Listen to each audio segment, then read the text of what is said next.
Hi நண்பர்களே, இது அரவக்காடு vlogs. இன்றைக்கி வந்து 23 ஆச்சு. இன்றைக்கி சம்மர் ரஃப் வெதரு. நான் ஷிப்புக்கு வந்து 23 நாள் ஆச்சு. இன்றைக்கி வந்து இன்றைக்கும் சம்மர் ரஃப் வெதரு. அதாவது நான் கத்தாரில் இருக்கும்போது ஒரு 50-55 நாட்டிகள் மேல் ஸ்பீடு, விண்டு ஸ்பீடு ஒரு 6 ஃபீட்டு 8 ஃபீட்டு அது என்னது சொல்லலாம் இருந்திருக்கு. அப்போ கொஞ்சம் சமாளிச்சேன்னா அப்பவும் வாமிட்டாடு தான் எடுத்து சரியாக போச்சு. ஓகே, அதுக்கப்புறம் ஒரு 6 மாதம் ஆச்சு. பிப்ரவரியில் இறங்கினேன். பிப்ரவரி 10 இறங்கிட்டேன். மார்ச்சில் அடுத்த ஷிப்புக்கு ஏறினேன். மார்ச் 1 அதுக்கடுத்து ஏப்ரல் மிட்டில் இறங்கினேன். அடுத்து ஏப்ரல் லாஸ்ட் 25 ஏறி மே 25 இறங்கிட்டேன். அடுத்து மே 25 வீட்டுக்கு போயிட்டு இப்போ வந்து ஆகஸ்ட் 1 ஏறிருக்கேன். அதெல்லாம் ஒரு 3 மாதம் கம்ப்ளீட்டாக அங்கே இருந்துட்டேன்.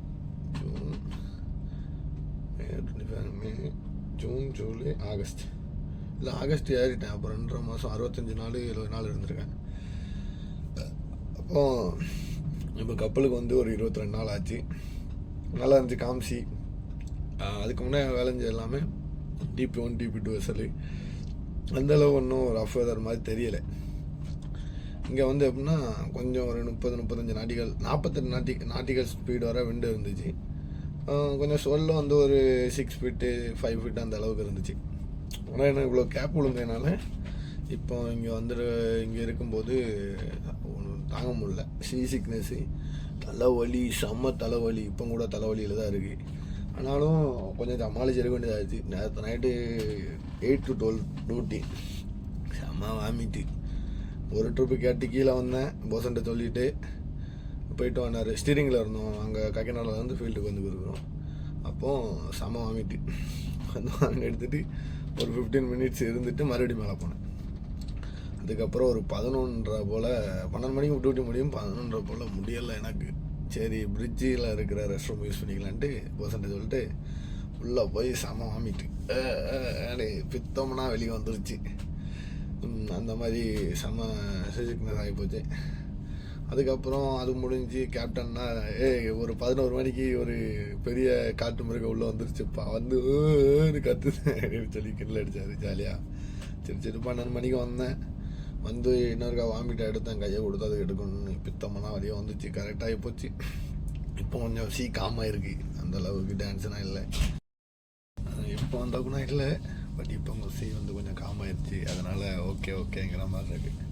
இப்போதைக்கு நான் கொஞ்சம் அதுலேருந்து வெளியே வந்திருக்கேன். வாமிட்டெல்லாம் சரியாகி போய் சாப்பிடணும். நெஞ்சு நாட்டுச்சு அந்த மாதிரி ஒரு மாதிரி இருக்குது. பித்தெல்லாம் வெளியே வந்து கக்கி இது கொஞ்சம் சுமார் சின்ன வயசில் ஒரு 65 சம்திங் மீட்டர் தான். அதனால் தூக்கி எரிஞ்சிருச்சு. எங்கே சீப்பாக கேப்டன் என்ன சொன்னாருன்னா, இதுதான் காம்சி. அப்போ நீ ரஃப்பு அந்த பிளாக் சி அந்த சைடு தான் போனேன் என்ன செய்வ அப்படின்னு கேட்டார். நாங்கள் என்ன தான் செய்கிறது, எங்களோட அனுபவம் இவ்வளோதான். இந்த அளவுக்கு தான் இருந்துருக்கிறேன். எல்லாம் DP2 வெசலு மோஸ்ட்லி அந்தளவு நான் பார்த்ததே கிடையாது. கத்தாரில் இருந்துச்சு. பட் அதை விட்டு வந்து இப்போ ஒரு 6 மாதம் ஆனதுனால பாடி மறுபடியும் அந்த பேக்குக்கே போயிடுச்சு. மோஸ்ட்லி இதை கண்டினியூஸ் பண்ணிக்கிட்டு இருந்தால் மட்டும்தான் அந்த கப்சியில் இருந்ததுன்னா அந்த வாமிட்டு சிக்னஸில் இருந்ததுன்னா வெளியே வர முடியுமே தவிர, சிலவங்களுக்கு ஓகே. எங்கள் சீஃப் ஆஃபீஸர் ஒரு ஆள் இருந்தார்.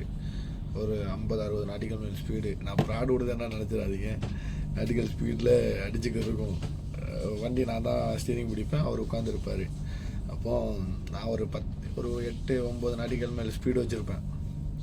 வண்டியை தூக்கி எரியும். அவர் பாட்டுக்கு உட்காந்து இப்படி கால் மேலே கால் போட்டு டீ குடிச்சிக்க இருப்பார். சொல்லுவோம், எப்படி இருக்கு என்ன ஏதுன்னு என்கிட்ட அப்போ கிண்ணடிப்பார். ஒரு மாதிரி வாரணாசிக்காரர் விஜய் பாபு நல்ல மனுதான். அந்த மாதிரி சிலவங்களுக்கு வந்து ஒன்றுமே செய்யாது. சிலவங்களுக்கு வந்து அது ஒரு மாதிரி வந்துட்டாலே போதும், தலையில் கை வச்சு உட்காந்துறாங்க. அப்படியே உட்காந்தாலே எனக்கு வந்துடும் எல்லாம்.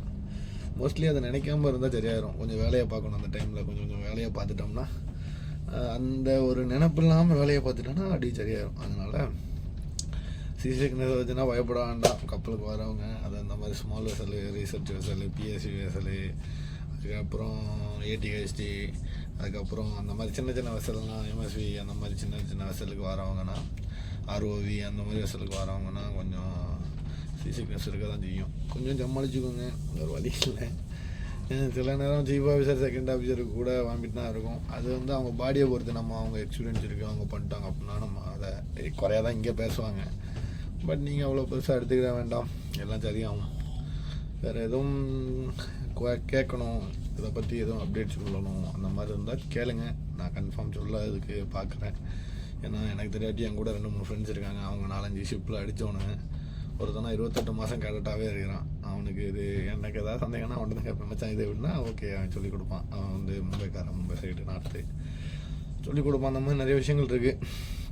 மோஸ்ட்லி கிடத்துல கொஞ்சம் கஷ்டம் தான். அதுக்கப்புறம் சரியாக அக்காய்க்கு தாங்க வந்து கிடக்குறோம். இந்த 12 மந்த்ஸில் எக்ஸாம் எழுதுது, ஆஃப்ஷோரில் ஓட்டினா அதுக்குள்ளே இது கிடையாது, அது 18 மாதம், 3/2, 1/3 அந்த மாதிரி நிறையா கால்குலேஷன் இருக்குது. அதனால் வர வீடியோவில் பேசலாம், பார்க்கலாம். வேறு எதுவும் சந்தேகம் கேள்விகள் இருந்தால் சொல்லுங்கள். Okay, thank you.